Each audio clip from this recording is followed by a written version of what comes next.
de députés européens, femmes et hommes, le 9 juin, qui soient issus de la liste de Manon Rondry.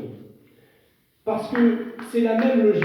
Attendez, avant d'applaudir, c'est la même logique qu'au niveau national. Vous avez vu pourquoi ils ont fait le texte asile-immigration au niveau français, en décembre dernier, avec les voix du Rassemblement national. Leur argument principal, quel est-il? C'est même pas qu'il faudrait gérer une crise migratoire, etc. Ça c'est le vernis, c'est ce qu'ils mettent par-dessus. Leur vernis d'inhumanité, pourrait-on dire.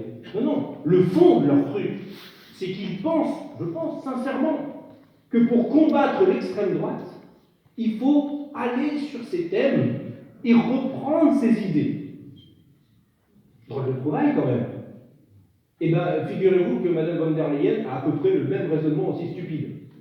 Qui conduit à quoi? Au pacte asile-immigration au niveau européen. Qui conduit à quoi? Une politique encore plus xénophobe qu'elle ne l'était auparavant. Une politique qui pourra permettre d'ériger sur des budgets solidarité des murs, des barbelés.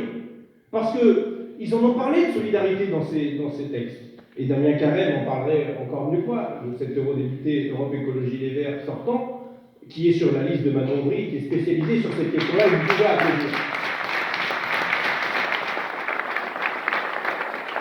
Leur mécanisme de solidarité, c'est de dire, bon, si un pays qui accueille des personnes migrantes, exilées, au nom d'une règle de répartition, ne veut pas prendre sa part, alors vous pouvez payer 20 000 € par personne dont vous ne voulez pas, au pays qui est le primo-accueillant. Donc, en gros, l'Italie, la Grèce, pour le gros des arrivées sur le continent européen.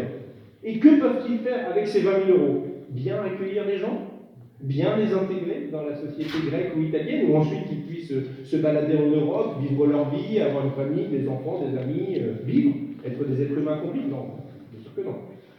Avec cet argent, ils pourront construire des murs, financer des barbelés, financer des bateaux qui vont aller surveiller, ou qui vont aller faire comme le numéro 3 de la liste de Jordan Bardella, l'ancien patron de Frontex, qui a été épinglé parce que les autorités faisaient ce qu'on appelle du refoulement en mer. Qu'est-ce que c'est? On dit pudiquement refoulement en mer, mais en vrai, c'est quasiment la volonté de tuer ceux qui sont là, en tout cas de les couler, de les noyer. On leur dit on repousse. Ah ouais, après ce qui arrive derrière, on ne sait pas. Si, on sait très bien ce qui se passe. C'est que le plus grand cimetière humain d'Europe, il est en Méditerranée. Et que maintenant, dans la Manche, ça ne va pas en s'améliorant non plus. Parce que c'est les mêmes politiques qui sont en train d'être mises en œuvre. Vous avez peut-être vu passer les vidéos récemment de ce journaliste à Calais qui filmait, autour de Calais, ce bateau de la gendarmerie qui fait des tours autour d'un embarcation